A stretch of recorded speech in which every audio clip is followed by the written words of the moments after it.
I'm here with LiveFree. We're outside Blacon's Chester Police Station. Yeah. You've done an audit already, haven't you? How did that go this morning? It went terrible. I literally, they wanted to stop me under pace, right? They've told me to put my phone down, grabbed hold of me, searched me, and I was telling them this is unlawful, you've got no grounds whatsoever, and they said it's because I'm filming police station. Oh yes, we're allowed to do that, aren't you? Actually, Exactly. Some police officers do know that you're allowed to film the police station. But I did refer back to a memo that was sent out by NPCC saying that if you see people outside, and this was sent out to all constabularies, if you see somebody outside police station, just leave them to do what they're doing. But obviously some of these officers didn't get the memo, so that violation there, which will show on my channel today, it's a guaranteed civil claim. Well, you said they'd even thrown your car key in the bushes, so I didn't think that would... Through the car key bushes. So there, you haven't found it yet then, no? I found it, yeah. Oh yeah, I found it. You found it. That's literally what I'm going back for. Yes. Now think about this, when I were over there trying to get it calm, thinking that officer's searched me and he's not giving me the key back. So as I walked down there, it was just there in bushes. You know what I mean? I was made up. I was thinking I'm going to have to change ignition barrel, everything. Absolute nightmare, mate. But I didn't expect them to be so rough in Chester. It's a nice area, isn't it? I don't think I would have done. So how does it go? Some places that you do it, the people are fine, you know, because I saw one video and I'm sure I think you might have been down Hertfordshire or somewhere. They couldn't have been more polite, could they? Yeah. Well, you know, they knew that you had the right to film in public and everything, but you know. I think it's not the area that you're from, it's the specific officer. You know what I mean? So a lot of them do get into the job with good intentions, but you get those bad apples. Or you get people that might not be getting out of it what they thought, and they've turned a little bit sour, but they take it out on us, and it's not on that. It's not on. Now I will say, they don't just go targeting normal members of the public. If you're known to police, if you've got any background or anything like that, but that don't make it acceptable. Everybody deserves a second chance, don't they? So what sort of places do you audit? You do police stations, you've done outside of prisons, and that can get quite a response from the security team, you know, and they always put you back in the so-called public area, don't they? Well, do you know what, right? I think the prison officers are now learning they've got more powers than what people actually think. So while you're on prison property, the prison officers have got the same power as the PC, they can actually detain you there. And I think they're just wising up to that now. So how long have you been detained for? Has that ever happened? Well, you've been detained for a while. Well, we were locked up for 10 hours, and that was for not giving details in relation to coronavirus offence. So they took us to the police station, held us for 10 hours, obviously got our details, and then we were released. But that fine has been squashed now. So you and Marty have got a lot of fines actually, but in most cases I'm reading, and Tyrant Finder and people like that they're being thrown out. It takes months, but you're getting them thrown out. They just keep getting thrown out because it says under the Human Rights Act they're not allowed to take your details in relation to like coronavirus and things like that. They're not allowed to do that, so it's in breach of human rights. So how much trouble have you had? Because you've done a lot of this through the lockdown period. How have you been able to? Obviously you've got some fines, but what is the difference between how you're treated now? I know that was quite bad before. Yeah, I think it was just like... And then? I think with the coronavirus, it was just giving them the reason to be able to do that. But without that, right, they won't be able to come up and take our name, and we know that, they know that. But because of the coronavirus new legislation, they were using that to gather our details. To say if you won't give your name, you could be arrested, even though you got the right to not give it anyway. It was revealed. That's exactly what they did. Yeah. They arrested us. So what got you into auditing? The thing that's called auditing. What made you want to do it? I was working for a pharmacy. I'm an ex-criminal, and my daughter was born in 2014, and I stopped crime then. Decided to turn me back on that and start raising a family. I got a really good job with a pharmacy as a marketing director, and I'm really doing well. And police stopped me from doing that job. They literally, the pharmacy got raided by West Yorkshire Controlled Drugs Department and the General Pharmaceutical Council, and they basically said that I can't work there because of my record. I've got violence on my record, and obviously it's dealing with patients and vulnerable people. So Pharmaceutical Council have told them that I need to. So I stopped working. So it wasn't the employers that found out about that. The police intervened. They knew, but the police intervened on it. The police intervened, and it was specifically a police officer that didn't like me. So I mean, I were working there. The lads knew about me pass. They accepted it. It would have passed. But when Pharmaceutical Council was putting pressure on them to get rid of me, it's either keep me and lose the business or get rid of me, and that's what happened. So I'm very bitter about that. And then my missus were pregnant at the time as well, and police officer come across and called me a prick for not giving me details, and I filmed him, put him on YouTube, and I thought, do you know what, right? And it just went from there. I thought, oh, are they to treat us like that? So it's about, I mean, you go into security, like I've been in the Port Arcades, for example, and I was just taking a few pictures inside, and then I was followed into a game shop and said, you know, you're not allowed to take pictures in here just because it's the mall is private property, sort of thing. So it's kind of like there's a lot of people who, if you're taking pictures or filming, will turn sort of aggressive, or they'll try to stop that. Definitely, and, but it's like we're being filmed everywhere we go. Even in shopping centre, CCTV. It's amazing how crazy people get, and it's literally getting, and it's not crazy over filming, it's crazy over this action.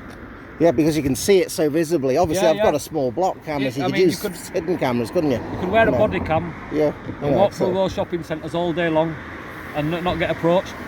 If you I walk through with a dash cam, for example. If you just walk, dash cam. If you walk like this, bloody hell, it sends people crazy. Oh, what if you've got an SLR or something so obviously looking like a camera? It's called Photography's Not a Crime, the movement, so presumably you move that. It's called, which is PINAC, obviously. So you said you left your job for this, and now, and Marty has said this as well, Marty Blackburn, that you can actually make quite a bit of money from doing it. You know, I always thought it was quite difficult to get quite a lot from, say, YouTube advertising revenue. Can you make a decent amount of money from views on YouTube? You can. Yeah. You can. You really can. But with that, you get paid per views, right? So it's not like you don't get paid for subscribers. You get paid per view, right? Now, you're looking at people at mine and Marty's level, right? The best way to work out how much somebody's getting paid is just roughly about £2 an hour.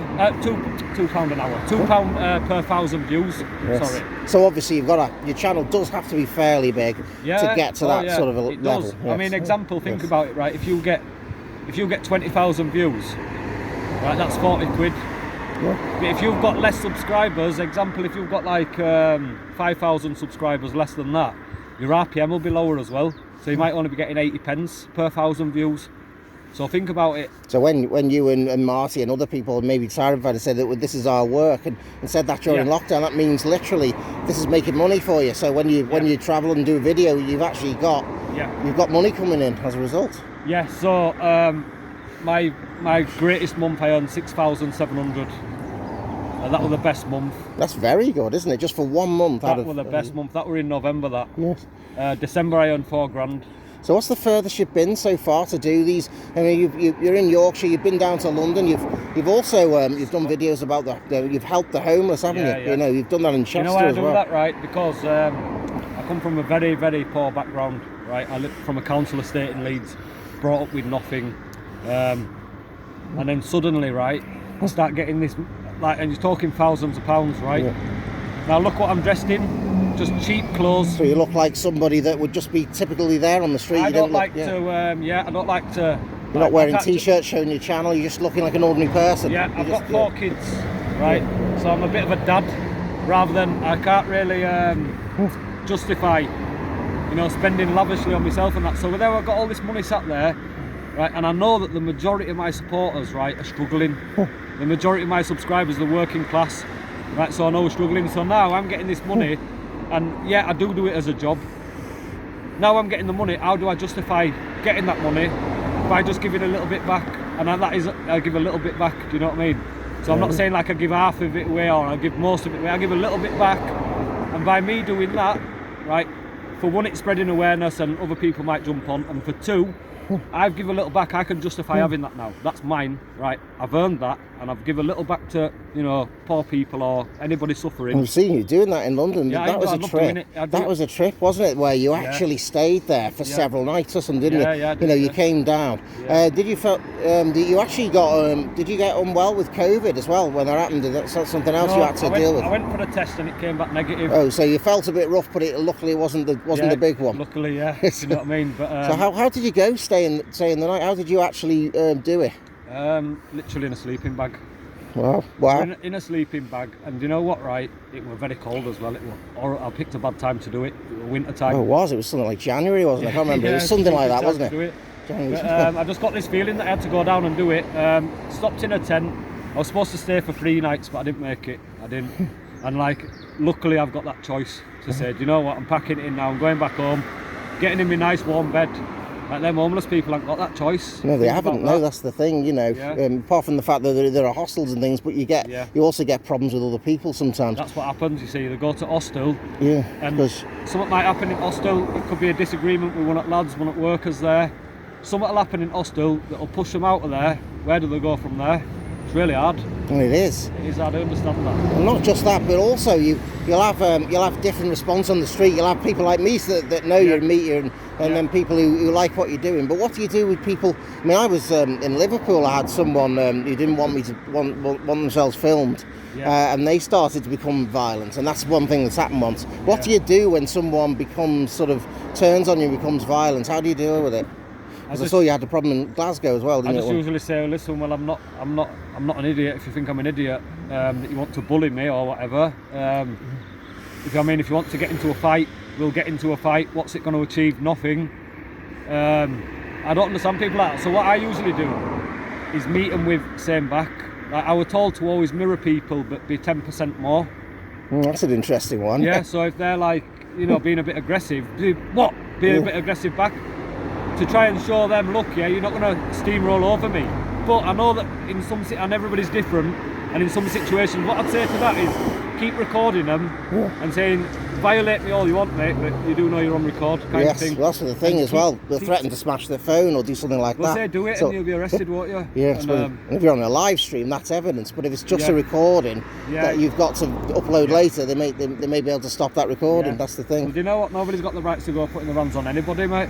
And that goes to the authorities or the public. Yeah, public or whatever. What people do, right, they'll go like this. They'll say, oi, and then you'll turn round. Stop filming me. But you'll film them because you've been turned around to see them. So it's like, well, are you going to go in that? Are you going to go in that shop? And are you going to go in that shop? And are you going to go there and tell them all to stop filming? Special you. Yeah. Do you know what I mean? So. Yes. Yeah. So you've had with the police then. What is it that you can actually do then if you've had what's happened this morning, for example? So what I'll do with that, right, which I know that's completely unlawful, is I'll go back now and firstly I'll contact the police station. You firstly make the complaint with the sergeant there, then you make the complaint with professional standards. By that point the sergeant will ring you back and you just tell him, look, I want it reporting to professional standards. I've already made contact. Professional standards inspector will contact you, tell him everything that's happened, tell him that you're looking to make a civil claim, let them do the internal investigation, determine the outcome of that investigation, whether you make a civil claim or whatever. You might even just get an email apologising off the officer. But with stuff like that, we don't accept assault, false detention, because that's basically what it is. He said he had reasonable grounds to search me, that I was filming outside the police station. That's what we're doing now, so luckily they haven't come out yet. That'd mean right now that the police have got reasonable grounds to come and search you and literally grab you, put your phone on the floor. It's a joke, it's a joke. Oh, but it hasn't happened so far. Yeah. Well, thanks very much, LiveFree. Tell you what, before we go, one of the most interesting ones. I think you were there, weren't you? It was Meadow Hall in Sheffield. That was terrible. How did that go? Like that? It was personally very stupid, mate. It was like I went there with my family, right, and I did a quick live stream, and I was getting pushed out of there, told to stop recording. So I thought, right, I'm going to go back. I'm going to audit it. I didn't take anybody with me. I went back on my own initially. Oh yeah, I think I saw that. Yeah. And I was getting violated. I was getting pushed around off of a public bridge. So then I thought, all right, then get the lads together. Now that were a mistake, because when we got there, everybody just went out, and it blew up. Now I'm thinking I can't control everybody else's actions now, so I'm in trouble now. It just kicked off. I really didn't want it to go like that. We were supposed to go stand on the public bridge and get moved off there, but everybody, Arthur went straight in, Sherlock went straight in filming, I was straight behind them. Everybody's trying to get the smoke, everybody's trying to get the good footage, and it just went tits up, to be honest. And it were it's when you get noticed, and they try to. It was like they actually pushed you out the shopping centre, out into the car park, and it was. How much force are they allowed to use? That sort of force to get you out of private property. They're allowed to use force. What's a reasonable? Yeah, reasonable force. So that's what happened there, and you were pushed into the car park. I wouldn't say it were reasonable. Society X is he's literally only got one leg that works, that functions properly. and he was thrown down a flight of steps and he was not even to do with it. And it's just overzealous security guards yet again. So that's something where they might have crossed the line, and you'd have a case for that, would you? Then and there's not reasonable force anymore. I'd say we crossed the line as well. Listen, where I went wrong, I won't make a complaint. Now you get into a situation, right, and in the moment you might be saying things wrong. You might be the one in wrong, but it'll take till you go away from the situation to reflect on it. Because you get caught up in the passion sometimes, don't you? You get caught, you get a bit carried away, your emotions get involved, but really you go away from it and think, you know what, I'm in wrong there. Do you know what I mean? So you're not always in right, and where I'm wrong, I'll never make a complaint. But sometimes you get on the right side of people in the end. You even end up sort of mates or cordial with each other. I saw that on the other side of one prison. I had one in South Wales yesterday or the day before. Oh, I think Swansea, yeah. You should get about a bit then, don't you? From there to Chester. Well, I went back to Leeds as well. I went from South Wales to Leeds. I mean, do you drive yourself as well? That's one way to do it, or using the train sometimes? Public transport, and in between getting lifts and stuff like that. Yeah. So, yeah. But you do sometimes. Sometimes you get on the right side. I get to meet people like you, though. Do you know what I mean? Like I'd have never met you if I didn't come to Chester today. So. Well, that's true. Yes. What's your channel called? All right, so you can find on Adventures in Video 1, Channel 107 Radio. Can I get them now? Let me get them now. Not only that, we've got the Channel 107 radio station on TuneIn. If you've got that app on Android, so this will be an advert for anyone listening to this as well. What is this, a radio? So radio mainly, but those are the YouTube channels. Okay. Yes. Have you got radio station? Yes. Are we going on radio? Well, I suppose it's internet. Yeah. It's internet, if that makes you feel better. Yeah. You can have some of that. What channel shall I look for on here? We've got TuneIn. Yep. And you type in Channel 107 Soundtrack Radio. There's a lot. As I said, there's a lot of pop music on there as I do Cream. So there you go. But we'll say that's on this video. We're gonna do a lot more interviews on that and Cream on a separate channel. So there you go. Right, okay, so we're outside Cheshire. This is Blacon, where they have a custody suite. Just to kind of round off this video. We have been stood doing an interview outside, and luckily, given that what you've said happened to you just before, I'm not being searched yet. Because we are in the public area. I don't know whether a police station car park is considered private property. So so it's not again. So it's whatever is considered private property that they have the right to remove you. But you can film things. But generally speaking, the law is on your side in that. You can film things and take pictures in public, so there's nothing, but people do want to control that. Authorities and business owners and so on, and that's where the PIN Act movement comes in. So thanks very much for speaking to us to me this morning. Respect, That's LiveFree, and to find your channel, give you a bit more YouTube ad revenue. It won't be much because we're a lot smaller. It's LiveFree, isn't it? You're searching that on YouTube. Yeah. Okay. Respect, guys, and thanks for joining. So respect.